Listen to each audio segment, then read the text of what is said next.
Hello, my name is Dr. Manny Straehle. I'm here with Dr. Adrian Furnham.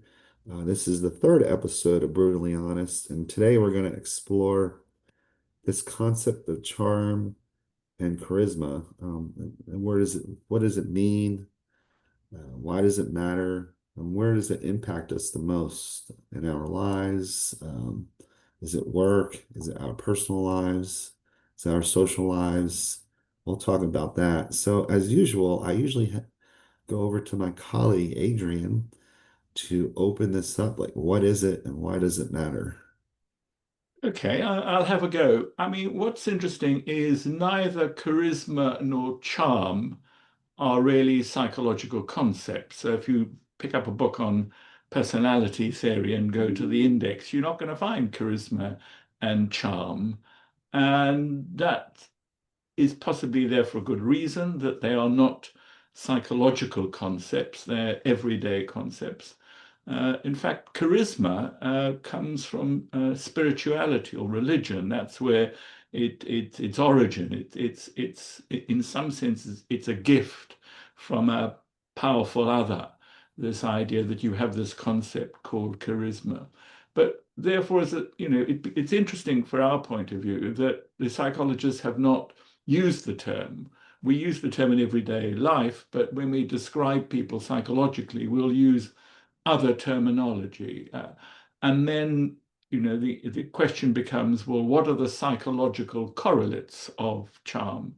So take something like emotional intelligence. Charming people, charismatic people are very emotionally intelligent.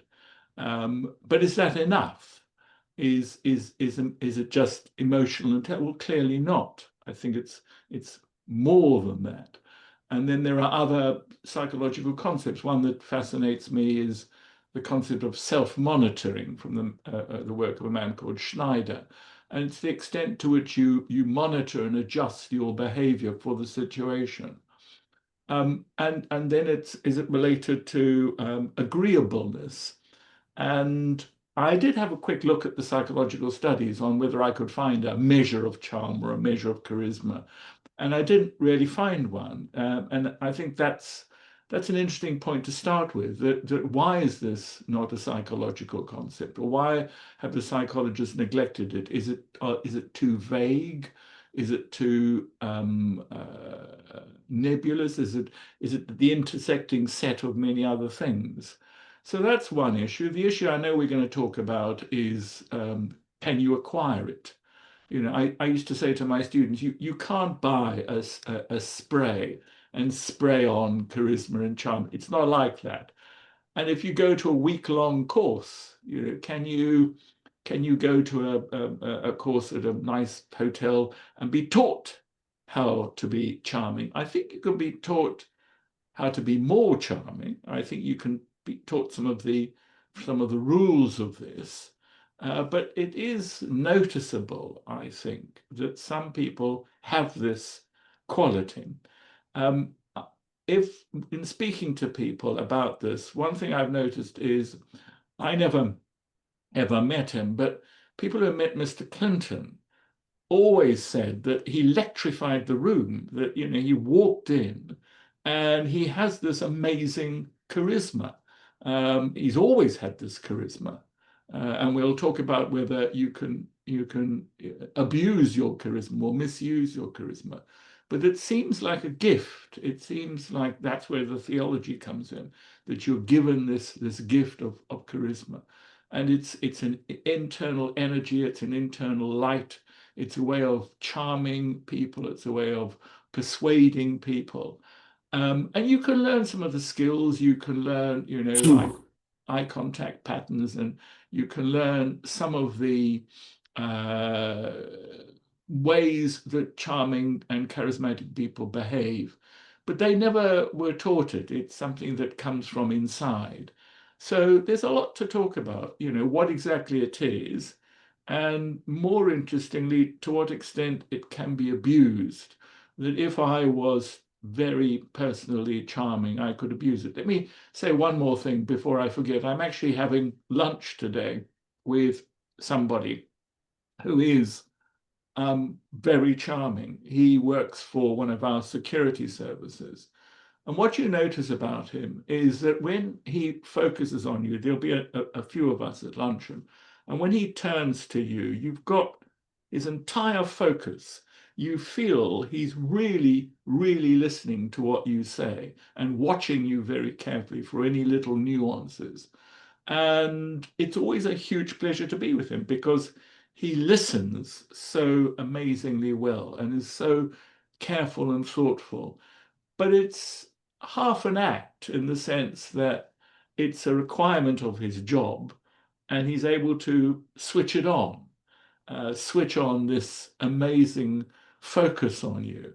Now, I'm not saying that he's not charismatic, but no one would ever describe him as charismatic. And yet he has this learnt style, which could call charisma.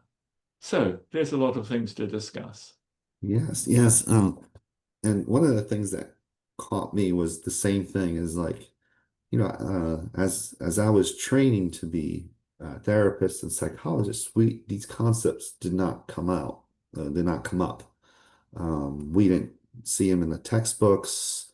You would think when you started learning social psychology, you would learn social influence theory, and then you would see charisma and charm maybe, but there's nothing associated with that. And as you said, you have to almost go to people to sort of define it. So Clinton and Elvis are well-known uh, archetypes in terms of charismatic behaviors, and I always find that interesting. But when I was peeking at there's some academic literature on it, but it's not, like you said, it's not a personality trait or even a state. So one of the things I was capturing was what is really the difference between the two? Charisma almost is more of a social influence tactic where you are trying to pick up followers to follow you. Um, and if you think about that definition, that's what Barry Posner has identified as the definition of a leader, someone who is being followed, has a lot of followers. I always thought that was interesting. Barry Posner is one of the big people in leadership Mm, literature mm. for our audience members. But charm is even more interesting for me when I looked at the literature because it really was somebody who was really had a good sense of warmth, a good sense of social intelligence, and it was almost being used not to pick up followers. So there was no sort of intentions going on there. It was just somebody who was like a warm person who really had good social and emotional intelligence. And I thought that was interesting. One was, and then they associate uh, we used to call Clinton Slick Willie because of that charisma. So you could see there's some charismatic and kind of some maybe some not so positive attributes going on there. Um, I thought that was very interesting. And the other thing I was thinking about, like you with the spray on personality, can we spray it on? Well, can we teach someone that? And do we need to? Um, I think Yes. that, I yeah. mean, I teach, in businesses, I teach on various courses, and the one that people all want to go on is influence and persuasion, if you like, selling skills. And the reason is, of course, you sell to everybody. You charm and persuade, you charm your wife, you charm your children, you charm your neighbors, you charm your boss, you charm your colleagues. And this is an amazingly powerful skill, a useful skill. Negotiation, persuasion, influence, they're all very related one to another. And I don't know if you know the work of Cialdini with his six techniques. Very good. Very, I think there's Hmm. seven now. In fact, the book's just over here. I was looking at it the other day. And you think you can teach people logically, systematically to apply these principles. So the principle of reciprocity, giving a little gift, giving a little compliment, and so forth. And you can teach them to become more persuasive, more able to negotiate. and they will be more successful. It's selling skills 101. But it's not quite the same as charm. It's a technique. It's, as I often say when talking about these influence techniques, I will give them names like commitment and consistency or whatever. You intuitively know what I'm talking about. You don't have the name for it, but it's the same principle. So the short answer is you can teach anybody to be better at being persuasive, and communicative and becoming a salesman. One of the first tasks when I go into a room, I say to people two questions. One is, have you ever sold anything? After university, did you go anything at all? Have you ever been in the sales role? And about a third of the hands go up. And then I say, well, did you like it? And fewer hands go up. In fact, they go down. Um, and I said, well, what is it about the sales role? And of course, what it is, it's about rejection. And what you do is you go up to somebody and they say no, and you try and you've got all your energy and all your persuasive skills, and you're not successful. So you've got to be very resilient to be in sales. You don't have to be very clever, I think, but you've got to be very resilient because you've got to be able to portray a particular style, an attribution style, and then hammer home your message, only to be told again and again, no, no, no, I don't want you. So there's a interesting issue around resilience in sales and persuasion. But to go back to the point, you can teach people these techniques. There's no doubt about it. And they can get better, but you would never describe them coming out of the course as charming. You could say they had learnt ways of persuasion. They had learnt tricks of the game.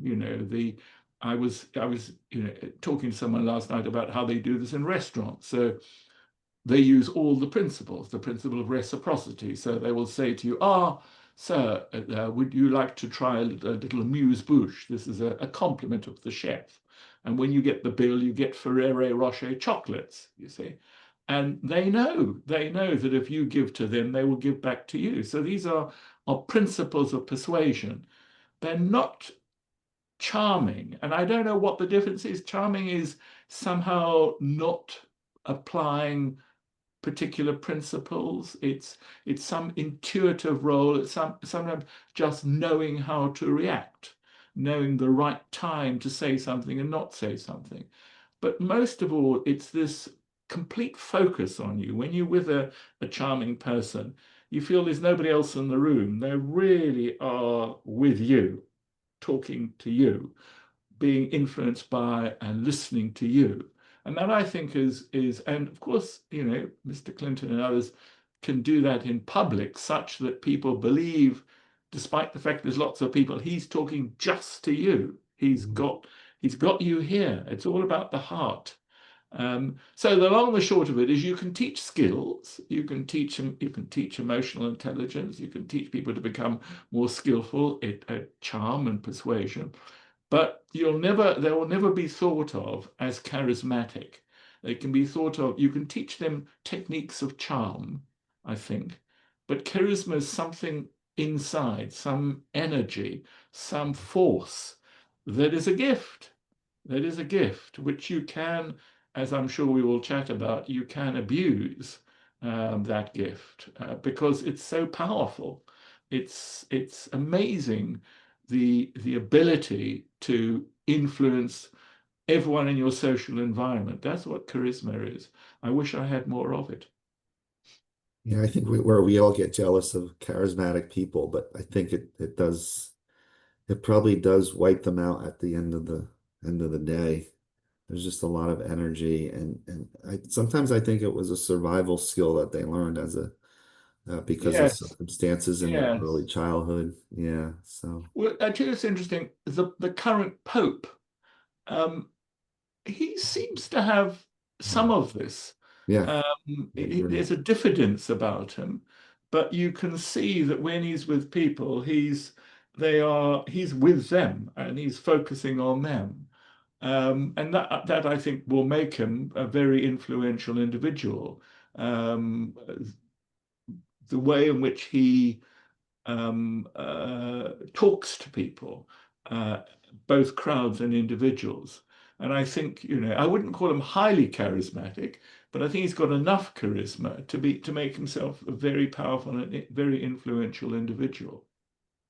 It's interesting. I just as you were talking about this kind of like energy force that comes with being charismatic.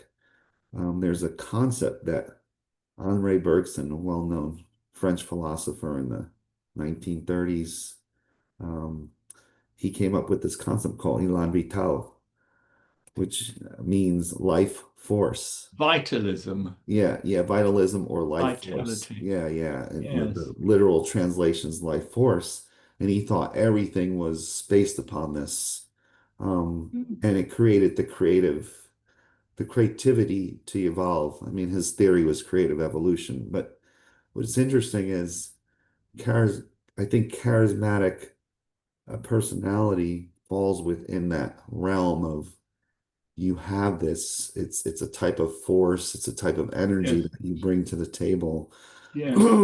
But what I also find interesting is why have psychologists not tried to define these two constructs?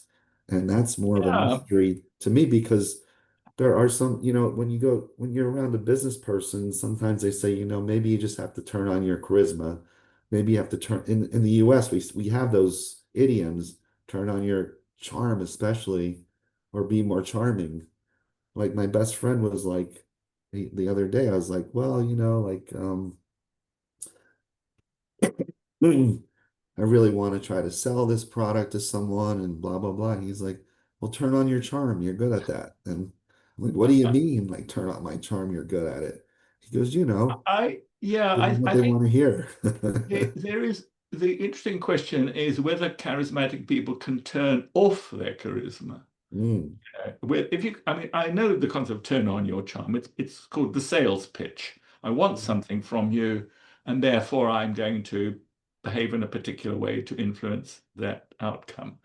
But is there a time at which people who are mm, amazingly charismatic, do they somehow click something, and it's not as if they lose their charisma, but they close it down. And that, in that sense, I think charm is different. Charm is a technique that you can learn how to be charming. You can learn how, there are rules. It's etiquette and it's emotionally intelligence, and you can go through the eye contact patterns. I teach people how to catch liars and how to lie. And it's a very interesting world. And of course, being able to lie is a useful skill. My friend Tomas Chimara has just written a book about authenticity.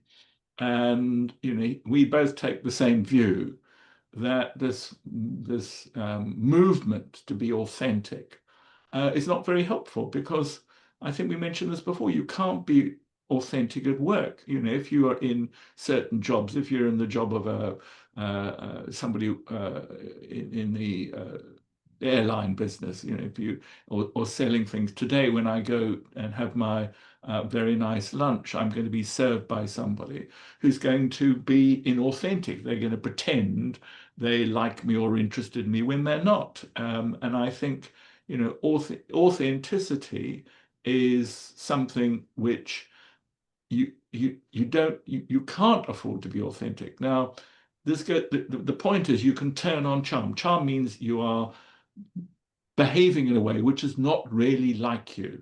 It's if I'm this is what I am most of the mm. time, and click, I turn on my charm, I pay attention to you, I smile, I know all the behaviors, and then I leave the room and I click back to where I am. But charismatic people, I think they somehow have this inner this vitality, this light, this energy. Well, it doesn't switch off. It's not something you switch on for anybody. It's there all the time, and that's what makes it so unusual and so special. And the question is, where does it come from?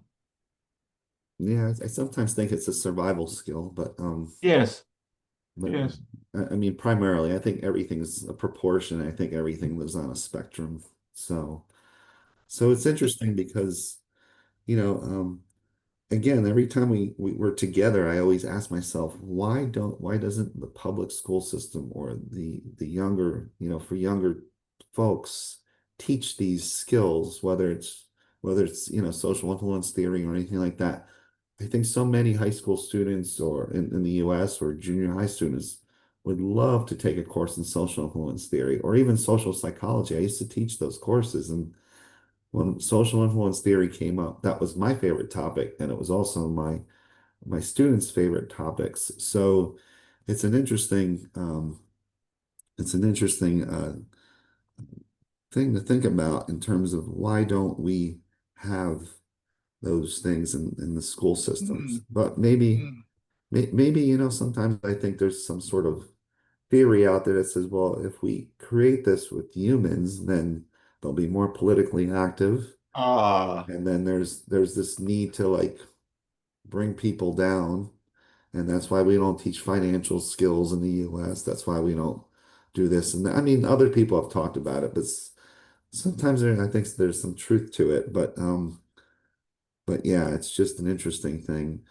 But I find charisma to be, if someone is trying to increase their charisma, I do find it to be more manipulative than yes, charm. I think charm yes. is someone's just trying to be less manipulative, but they both can be manipulative things, like everything. You can use it for narcissistic gains or whatever your Well, gains are. yeah, that's where the issue is. We can talk about Mr. Clinton and others likewise, but I had a school friend who was charismatic. There was no doubt about it. I knew him very well. He was a neighbor. We were in the Boy Scouts together. He eventually became a diplomat, and then very high end. He sold Rolls Royces and so forth. And what was interesting about him was the ability, the issue of almost abusing your charisma because it comes so easily to you to charm and persuade people. And we all have, desires for various things that we can't have. But the charismatic person can do this more effectively. They can charm their way into a job. They can charm their way into the affections of another human being very easily. They don't need to practice, it just comes easily to them. And therefore, they need a stronger moral compass, I think, to stop them abusing their charm, their charisma, because they can have what they want much more easily. And if you are charismatic and charming and narcissistic and psychopathic, then of course you're phenomenally dangerous. Um, I mean, in many ways, the narcissism of charismatic people grows because they are so well liked. I mean, if everyone says how wonderful you are and how charismatic you are, you tend to believe it and tend to expect other people to respond to you. So, but it's this issue of morality, of the abiding characteristic of the psychopath. I always say to people, what one characteristic distinguishes psychopaths from any of the other disorders. And they all say empathy. And I say, no, it's not empathy. It's morality. It's superego. It's Hmm. guilt. That's the distinguishing. But many others, you and I know all about this thing, but that's the distinguishing feature. The idea that you don't have any guilt about abusing people. And if you are charismatic and you walk into a room and you can you can persuade people in the room to do almost anything, then the temptation to persuade them to do bad stuff is is worrying, is worrying, and that's why I think there is this dark side to charismatic people. You can often find them with politicians. Um, I mean, I don't think Churchill was charismatic at all. Well, we know he was manic depressive. He was bipolar. He could be very funny and very charming, but he wasn't charismatic. I think it's difficult to come up with a list. I tried to put a list of people that are very well known, apart from Mr. Clinton, who you could describe as charismatic. Often they're in politics, they're in Hmm. religions and so forth, because that it attracts them to that world because they're so successful in it. But it's the dark side of charisma. On one final point, my very charming grandmother would occasionally call me a chancer. So you've got charisma, you've got charm, and you've got being a and a chancer means being naughty, being it's an old-fashioned English word for saying being an opportunist, as it were. And when people say to me I'm an opportunist, I always thank them for for the compliment. It's meant as an insult because I don't plan things. I just use opportunities when they come along. But a chancer is somebody who, possibly knows the difference between right and wrong, but chances his or her luck too much. So, the idea of the dark side of charisma is the ability to use this gift for bad ends, to become egocentric, to abuse in some senses other people, abuse their trust, abuse their loyalty to you, because it just comes so easily. It's like being physically very, very attractive. But I tell you one more thing before I'm rambling on, I know, but one more point is um, one of the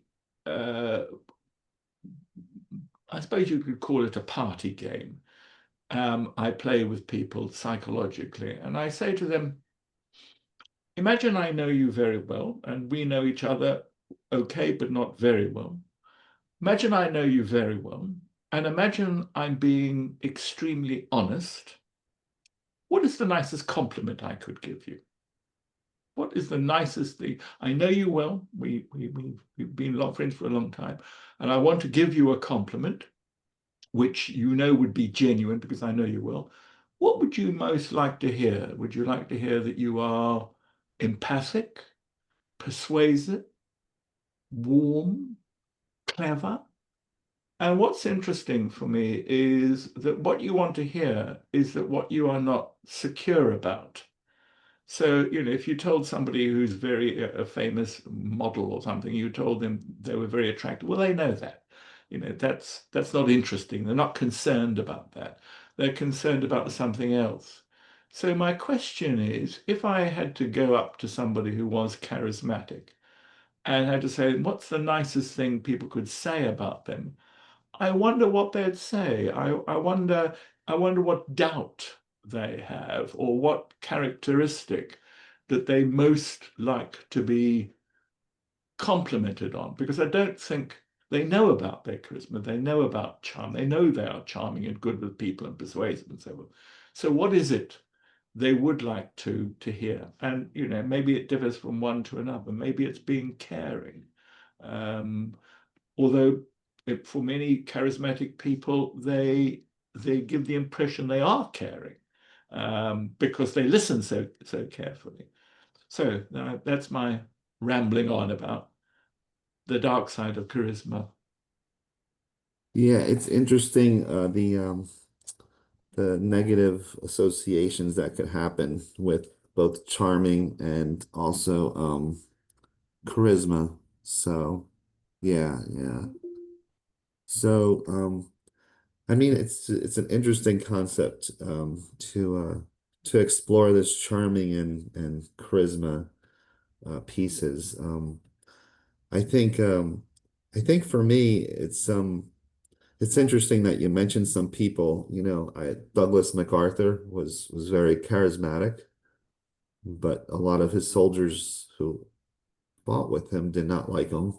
And there's so many other generals that during World War II. I think Monty was Patton, correct charismatic too, I think, from what I read, yes, but he was more practical than some others. And it took someone like Eisenhower to keep the super ego. He was like the super ego kind of manager. So it's interesting to have a moral manager for a lot of these individuals. And I think history proves that we didn't have a lot of that. I think you're right. I didn't know that He was thought to be charismatic. MacArthur and what's it? I Shall Return. He was a very good general. He was very good. But did he sort of play to the camera? I still can see him in Tokyo Bay on I can't remember the great warship with the Japanese surrendering and him leading ceremony with behind him with the British and the American general who were captured by the Japanese. And you got a sense of drama about it. You got a sense of drama about him, which I think would be proof of the charisma, proof of his. But as you say, people often don't like charismatic people for the very reason that they are able to get away with stuff. I think that would be a concern of mine. So, yeah, it's so interesting how they did get away with stuff. We have a special guest. His name's Nathan Straley, and he's actually, kids are really charismatic and charming, most of them, at most times, and we can learn a lot from them. So, Well, it's unfortunately, the he just woke up. innocence. Yeah, yeah. It's part of the innocence, I think, that that they say what they think and trust you to do things, and that's enormously charming. That's I tell you who was very charming, Prince Philip. I met him a few times, the Oh, Queen, really? and he was. I mean, it's part of the job. It's part of, that is the job. And, I think he was partly selected and partly trained for the job, but he could talk to all sorts of people in all sorts of ways. And that I think meant that, he was charming, not charismatic. And that's my distinction. The distinction is one is a set of skills that you can learn and that you can apply, so you can go on a charm course. Well, they used to call it charm school, didn't they? There was something called charm school. I don't remember what it was. It was for actors, or you go to charm school and you learn etiquette. There is on Mhm. British television an influencer, I think they're called, who does all sorts of things on etiquette, how to push peas on your fork and so forth. And it's really quite funny. But it's a lot of it is about, thinking about other people and how they react and being sensitive to their needs as well as your own. So the more I'm talking, the more I think I can distinguish between charm and charisma. Charisma is this inner light, this vitality, this gift, whereas charm is what my PhD supervisor called social skills, that you can Mhm. learn social skills, skills of interaction, skills of persuasion. You can get better wherever you are, you can get better, and you can learn charm, but you can't learn charisma because of the inner vitality. Yeah, if we summed it up, you could turn on charm, but you can't turn on charisma. It's a shame because sometimes I wish I had more of those too, but then Well, you I think can. it's very stressful because imagine you were born like Clinton or MacArthur or like those individuals.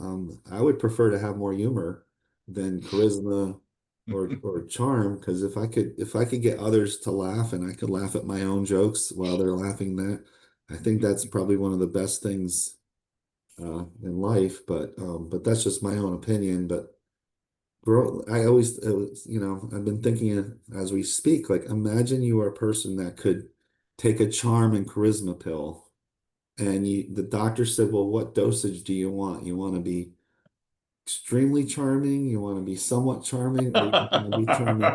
And these are On an what's 8-point interesting is, scale. yeah, and these are these levers we could use to create people on ChatGPT or AI, like fictional characters.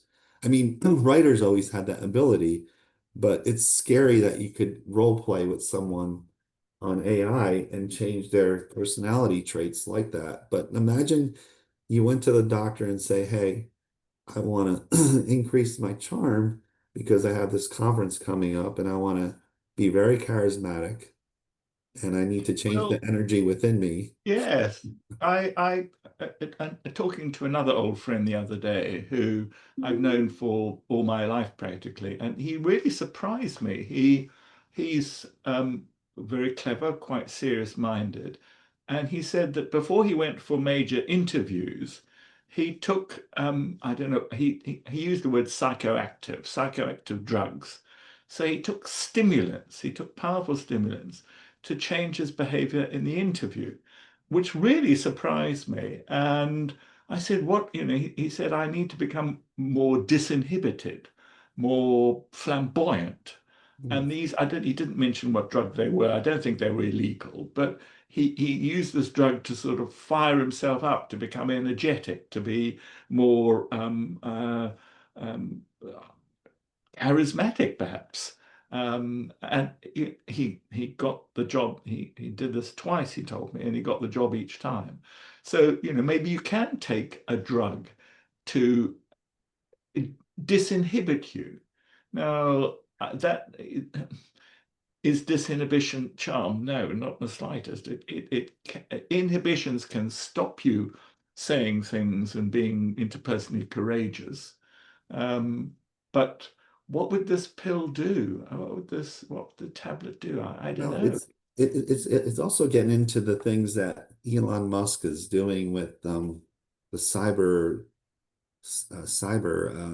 brain things, and it's the matrix. You upload personality type that you want, and that's who you are, and it'll be very interesting once we're connected. I mean, wirelessly we could be connected, but I think of these things because it might be towards the end of my life that these things may happen, and it's scary if someone is over charming and um overly charming and overly charismatic because you don't want them around, and they're like, well, guess I need to return this product because it's not working right. Well, the downsides of charisma. Well, it's can a charismatic person in private or with one person be non-charismatic? And I don't know if they could, but is it overpowering? I mean, if you think of Mr. Clinton, what would it be like to go for tea with him? Um, and I would imagine it'd be rather interesting, amusing. He would tell you some interesting, he'd work you up quite quickly, Mhm. and tell you some interesting stories and, get into your world. And that would be a rather delightful thing. So, turning on and off charm is is turning on and off techniques. I don't, as I said earlier, I don't think you turn charisma on and off. I think that's I part of agree you. with you. I definitely agree with you. So, why don't we get to a place where we could come to an adjournment Okay. and what are the things what are two or three things that stood out for you Okay. in The first one is, as we said right at the beginning, that interestingly, us psychologists have not use these words. Charm, charisma, chancer are not part of our vocabulary. And the question is why? That's number one. Why have we neglected this powerful and important issue?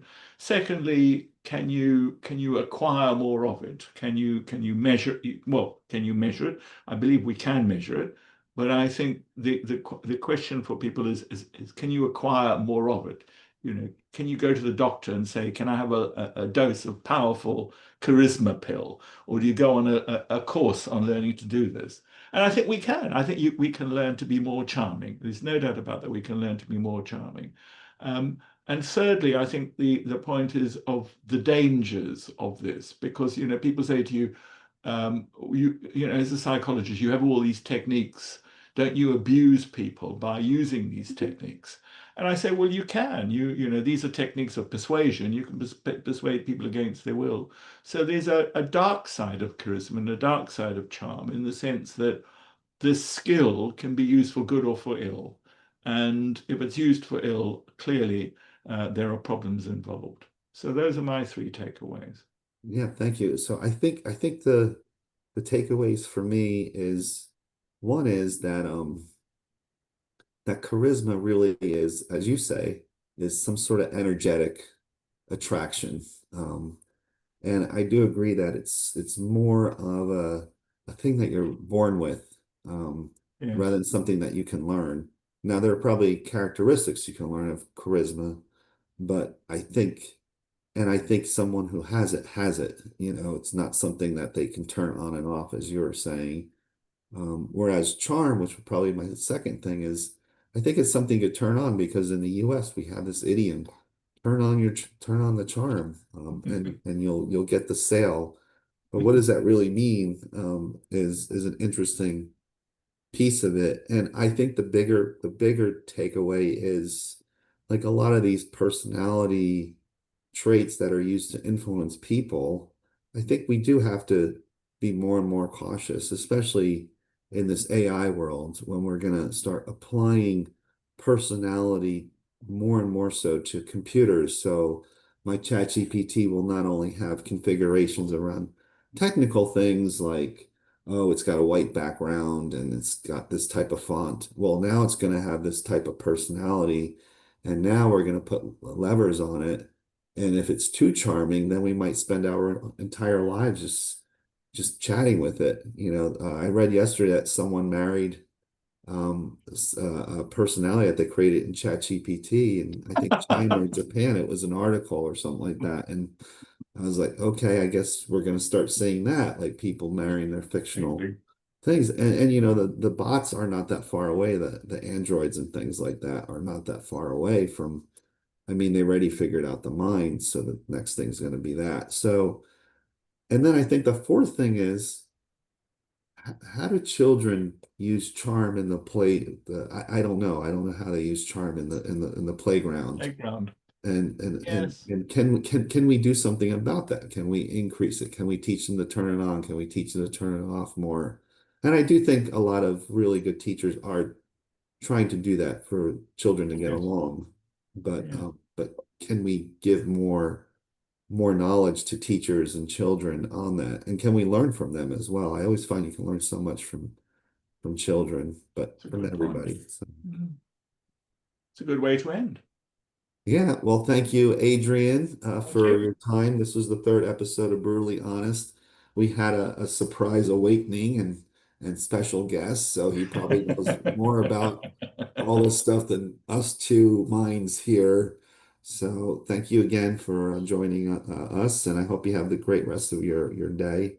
You And too. thank you, audience, for joining us. And we'd be really interested in your comments on what is charm and what is charisma and why does it matter. Thank you all and have a great day. Thank you.